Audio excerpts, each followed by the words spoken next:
महा अजय संसार रिपु, ये संपूर्ण संसार भयंकर अजय शत्रु है और इस पर अगर विजय करनी है तो हम आप सबको धर्म रथ के आधार, धर्म रथ के आश्रय में ही चलना पड़ेगा। और धर्म रथ क्या है? तो भगवान, जैसे द्वापर में महाभारत के युद्ध में भगवान श्री कृष्ण ने अर्जुन के मोह को नष्ट करने के लिए श्रीमद् भगवत गीता का प्राकट्य किया, वैसे ही यहाँ विभीषण को शंका हुई मानस में।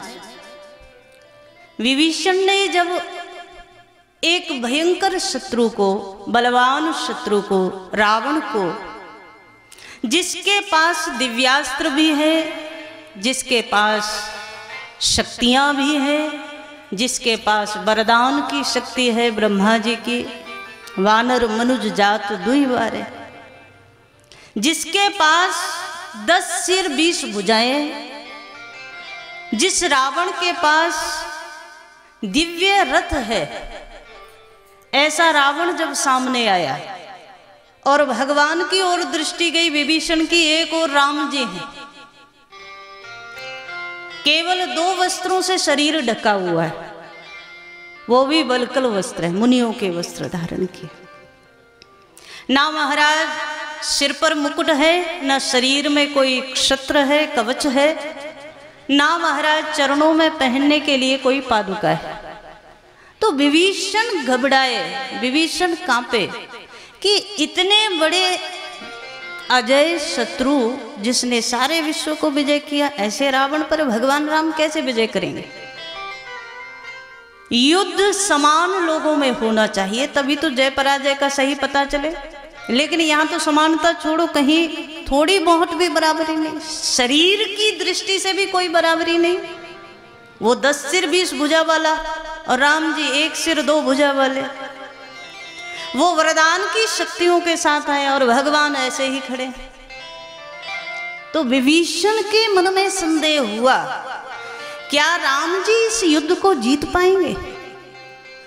और जब संदेह हुआ तो यहीं से मानस में, लंका की भूमि में एक गीता का प्राकट्य हुआ और उसको धर्म रथ के रूप में सन्यासी लोग, संत लोग, गुरुजन गीता ही मानते हैं। भगवान के श्रीमुख से उपदेश हुआ विभीषण को।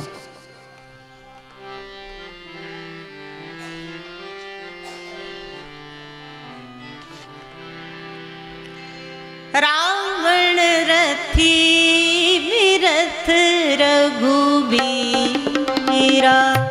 रावण रथी विरथ रघुबीरा, रावण रथी विरथ रघुबीरा, रावण रथी विरथ रघुबीरा। देख विभीषण भयउ अधीरा, देख विभीषण भयउ अधीरा, देख विभीषण भयउ अधीरा, देख विभीषण भयउ अधीरा। लंका की भूमि है, युद्ध का मैदान, युद्ध चल रहा है सतत। रावण के कई पुत्र पौत्र मारे गए, बड़े बड़े महायोद्धा मारे गए और आज रावण युद्ध भूमि में आया। और उस समय की घटना, रावण रथी विरथ रघुबीरा, देख विभीषण भयउ अधीरा, विभीषण अधीर हुए। अच्छा, शंका के बाद जीवन में क्या आना चाहिए? शंका को कभी भी हमारे सनातन में संतों ने अच्छा नहीं माना। विश्वास जीवन में होना चाहिए।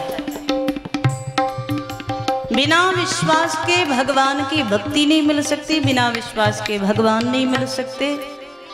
लेकिन शंका जीवन में आ जाए तो कहा महाराज, गीता में भगवान कहते हैं अज्ञश्चा श्रद्धानश्च संशयात्मा विनश्यति।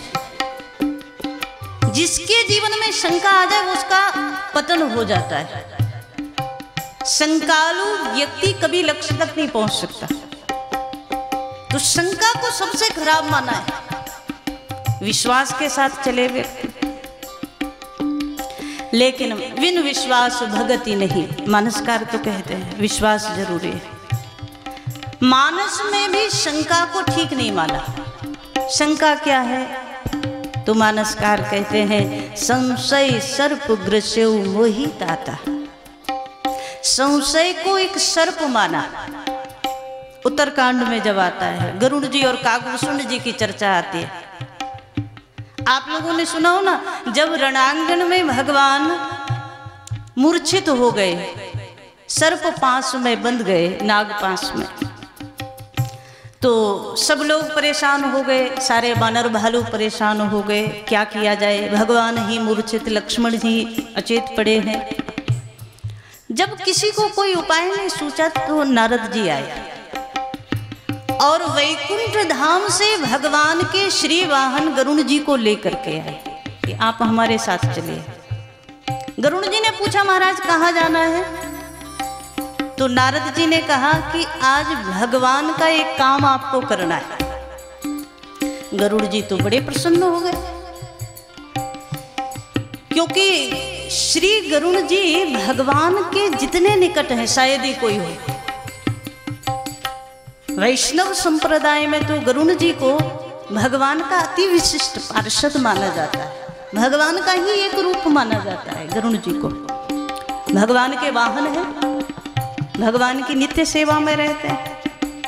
नारद जी ने कहा चलो भगवान की सेवा में चलना है। तो गरुड़ जी बड़े प्रसन्न होते हुए आए। लेकिन जैसे ही लंका की भूमि का दृश्य देखा, भगवान श्री राम और लक्ष्मण जी मूर्छित पड़े हैं। चारों ओर से सर्पों ने बंधन में बांध रखा है नागपाश के माध्यम से। अब भगवान तो लीला कर रहे हैं, लेकिन गरुड़ जी को समझ नहीं आया कि हो क्या रहा है।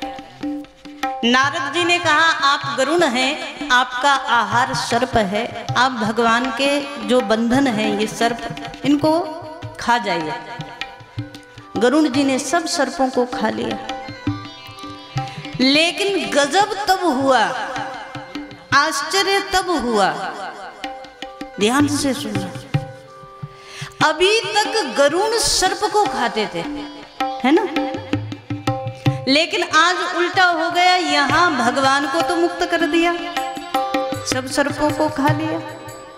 लेकिन जब चलने लगे तो गरुड़ जी को आज एक सर्प ने काट लिया। और वो सर्प कौन सा है? बोले संशय सर्प ग्रस्यौ मोहिताता। संशय रूपी सर्प ने काट लिया गरुड़ जी को। और संशय क्या हुआ? कहा संशय ये हो गया कि जिसके नाम मात्र से जीवात्मा भव बंधन काट दे, जिसके नाम मात्र लेने से संसार के बंधन कट जाते हैं, वो जो सबके बंधन काटने वाला है, वो एक जरा से सर्पों के बंधन को नहीं काट पाया। ये भगवान है भी कि नहीं है? संशय जीवन में आया तो गोस्वामी जी ने लिखा संशय सर्प ग्रस्यौ मोहिताता। और गरुड़ जी के जीवन में जब संशय आया तो गरुड़ जी बोले कहाँ चलना चाहिए? कोई बढ़िया डॉक्टर मिलना चाहिए। बीमारी आ जाए तो क्या करें? डॉक्टर के पास जाना पड़ेगा। किसके पास चले? तो सबसे पहले चले नारद जी के पास आए। नारद जी हमें समझ नहीं आ रहा वो कैसे भगवान है। एक राक्षस ने नागपाश छोड़ दिया, उसी में बंधे पड़े रहे। उसके लिए हमें जाना पड़े। जो सबके बंधन काट सकते वो अपने बंधन नहीं काट सकते। तो ऐसा कैसे? क्या वो भगवान असली है कि नकली है? गरुड़ जी पूछ रहे हैं।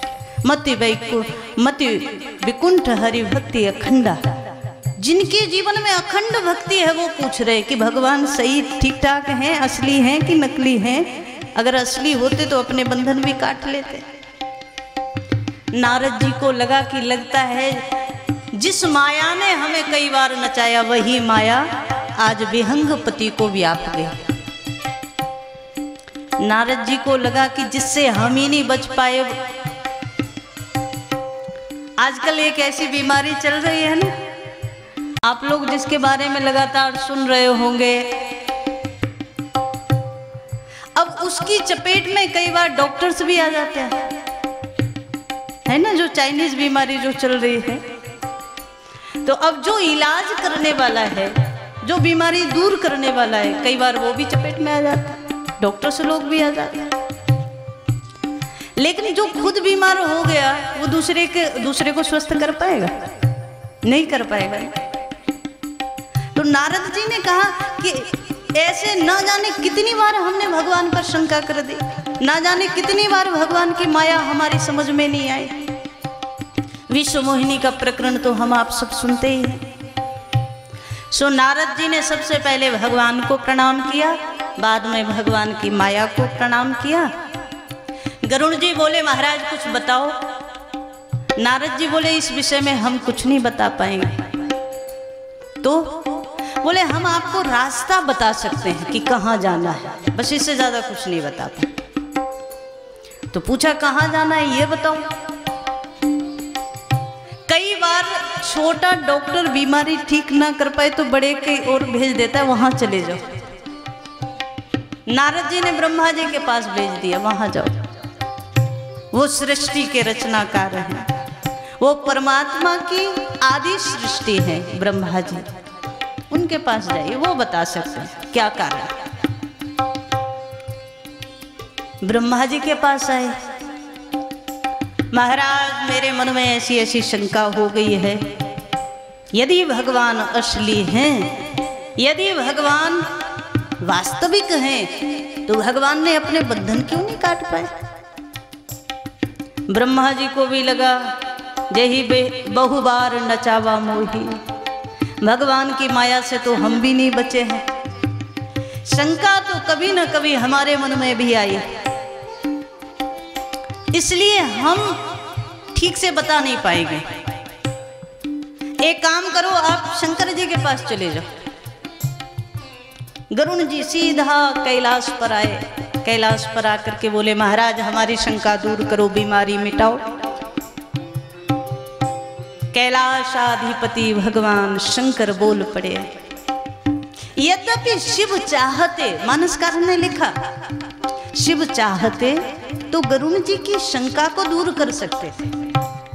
जिस सर्प ने काटा था उसका इलाज शिव के पास था, क्योंकि शिव के तो गले में ही सर्प है, आभूषण है शिव का सर्प। शंका को शिव मिटा सकते, लेकिन शंकर जी ने भी नहीं मिटाया। शंकर जी ने कहा एक काम करो, वहां चले जाओ। पूछा कहाँ? बोले एक कागभूषण जी है, कौआ है, कौआ, उनके पास चले जाओ। गरुड़ जी को लगा हम वैकुंठ में रहने वाले भगवान श्री हरि नारायण के वाहन, भगवान के श्री अंगों का स्पर्श सदा जिनको मिलता रहता है, ऐसे गरुड़ जी जब उड़ते हैं गरुड़ जी, तो जिनके पंखों से वेद के मंत्र निकलते, श्रुतियों के मंत्र निकलते हैं, वो गरुड़ जी। महाराज मैं कौए के पास जाऊं, ये कैसी अटपटी बात, क्या आप समर्थ नहीं है? शंकर जी उस समय तो मौन रहे। शंकर जी बोले हमें जरूरी किसी कार्यक्रम में जाना है, इसलिए समय नहीं है। मानस में आप प्रसंग पढ़ना, बड़ा प्यारा प्रसंग, उत्तरकांड का। शंकर जी बोले बड़ा जरूरी कार्यक्रम में जाना है। मिले हो गरुड़ मार्ग महमोही, आप रास्ते में मिले हो और हमें कहीं जाना है। और ऐसा नहीं, जैसे ही गरुड़ जी ब्रह्मा जी के पास से शंकर जी के पास चले, तो शंकर जी का कोई कार्यक्रम नहीं था, शंकर जी ने बना लिया कि अभी कैलाश पर आएंगे तो हमें समझाना पड़ जाएगा। तो शंकर जी जानबूझ करके घर के बाहर मिले, रास्ते में। गरुड़ जी बोले महाराज आप ही देख लो, अगर आप ही ठीक कर दो तो अच्छी बात है। शंकर जी बोले नहीं नहीं, जाना तो वहीं पड़ेगा कागभूषुंड जी के पास। पार्वती जी ने पूछ लिया, महाराज कोई बीमार आए और डॉक्टर के पास उसका इलाज हो तो करना चाहिए कि नहीं करना चाहिए? करना चाहिए ना। लेकिन सब कुछ जानते हुए उसके पास इलाज की पूरी व्यवस्था होते हुए भी वो कह दे कि नहीं हम नहीं करेंगे, तो अच्छी बात थोड़ी। तो पार्वती जी ने पूछ लिया, महाराज जब आप शंका मिटा सकते थे गरुण जी की तो आगे क्यों भेज दिया आपने? शंकर जी मुस्कुराए, देवी ये आपकी समझ में नहीं आएगा, समुझे खग खग ही की भाषा। एक पक्षी पक्षी की भाषा को बढ़िया से समझ सकता है। मैं आज मानो आज शंकर जी का भाव बड़ा प्यारा है। शंकर जी को लगा कि एक तो गरुड़ जी के मन में इस भाव का उदय हो गया कि मैं वैकुंठाधिपति गरुड़, भगवान का वाहन, वैकुंठ में रहने वाला, मृत्यु लोक में चलकर गया, भगवान के बंधन छुड़ाए। वहां से शंका पैदा हुई गरुड़ जी को, और आज हम अगर समाधान कर भी देते तो एक नई बीमारी और लग जाती। कौन सी नई बीमारी? तो शंकर जी को लगा कि अगर यहाँ से कैलाश से गरुड़ ठीक होकर के जाते तो 2 4 10 जो लोग मिलते ना, जैसे कई बार आपने देखा हो कोई पैसे वाला व्यक्ति कोई बैठा हो तो बुरा मत मान जाना, कोई पैसे वाला व्यक्ति छोटे मोटे हॉस्पिटल में तो जाता नहीं, बड़े वाले में जाएगा। और जब बड़े वाले से बीमारी ठीक करा करके आए तो बीमारी का भी गुणगान करेगा। कैसे? जो भी मिल जाए, भैया हम तो बड़े बीमार हो गए थे, ये समस्या। और उसके बाद छोटे मोटे डॉक्टर के पास तो हमारा इलाज ही नहीं था, हमें तो बड़े डॉक्टर के पास जाना पड़ा, बड़े हॉस्पिटल में। अरे ये भी कोई कहने की बात है क्या? ये भी प्रचार करने की बात है? लेकिन कुछ लोगों का स्वभाव है, इस बहाने ही सही लोग हमें बड़ा आदमी तो समझे। तो शंकर जी को लगा अगर गरुड़ जी यहाँ से ठीक होकर गए तो 2 4 10 को कहेंगे जरूर हमारी बीमारी का इलाज तो न नारद जी के पास था न ब्रह्मा जी के पास था, बस शंकर जी के ही पास था। बड़े डॉक्टर ने ठीक किया। संशय मिटेगा तो अभिमान आ जाएगा। तो शंकर जी बोले कि अभिमान वाली चीज नहीं होनी चाहिए। हाँ, ऐसी जगह हम भेज दें वहाँ बिल्कुल समानता की बात हो, समुझे खग खग ही की भाषा। तो वहाँ कागभूषुंड जी कथा सुनाते हैं और गरुड़ जी पूरी भगवान की कथा को आत्मसात करते हैं। और तब संशय दूर हुआ गरुड़ जी महाराज का। तो बड़ी प्यारी चर्चा ये कि संशय को अच्छा नहीं माना गया, संशय के द्वारा सदैव पतन हुआ है।